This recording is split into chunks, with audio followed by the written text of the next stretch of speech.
My name is Nikki Layer, and I love to scrapbook.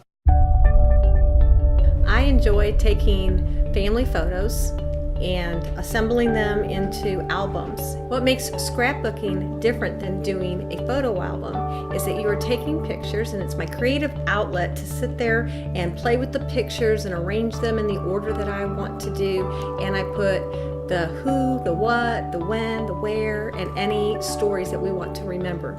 It's a way to preserve our history at the same time as making an interesting book for us to go back and relive our memories. For us, it brings our history alive. I have probably made about over 10. I've been doing this actively for the past 10 years. Although I first heard about this back in the late 1980s, early 90s. I heard about an advertisement on the radio about saying if you have pictures that they're in traditional photo albums, that it will damage the photos over time. So when I got home, I checked my photo albums, and sure enough, my pictures were starting to turn orange and brown, and I wanted to rescue the pictures. But with children coming along, I did not take time to stay on top of it, so I didn't start until about 2003.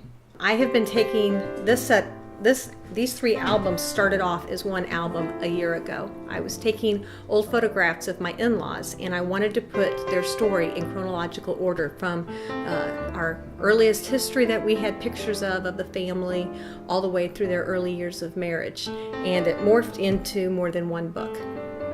I like to take my pictures, and I will try to arrange them in chronological order. And what I like to do, I will first have them in a photo box in chronological order. And then as I'm working on a particular area or time period, I will take those pictures out, and I have 12 by 12 cardboard or plastic squares as well, and I will arrange my pictures. It's kind of my goal is to see how many pictures I can get on a page and still be able to record history at the same time.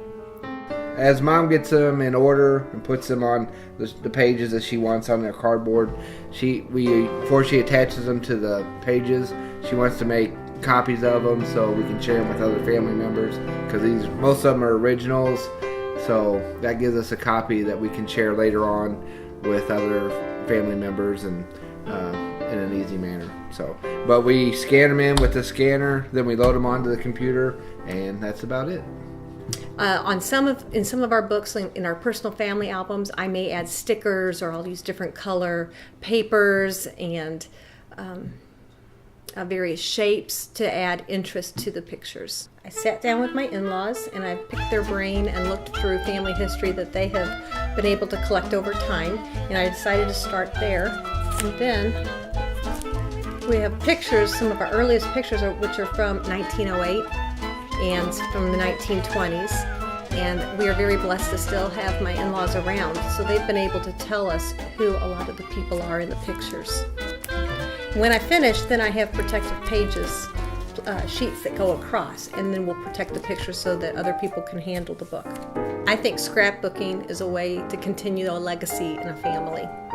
I think it's a great way to introduce newer family members that are born into the family or marry into the family to be able to see their history of their family in picture form, as well as, the big thing nowadays is to do genealogies. And I think it's interesting when you can put pictures and make it a little more real. Also, in scrapbooking, it is fun to take memorabilia that you also want to remember. So sometimes I include special letters that were written. We actually have a manifest that came over from when the family came over to Ellis Island. We also had special letters that have been written to family members that meant a lot to us. So I reduced them in size and included them alongside the picture. And I feel like even though I didn't get to meet these family members because they were no longer around, we got a chance to peek into their world and get to know them. I look at today's scrapbooking kind of similar to how ladies used to get together and do quilting bees years ago. It was a great way to have fellowship, and as you would piece together your quilts, it tells a story oftentimes. And for me, this is a way for us to preserve our heritage and tell stories at the same time.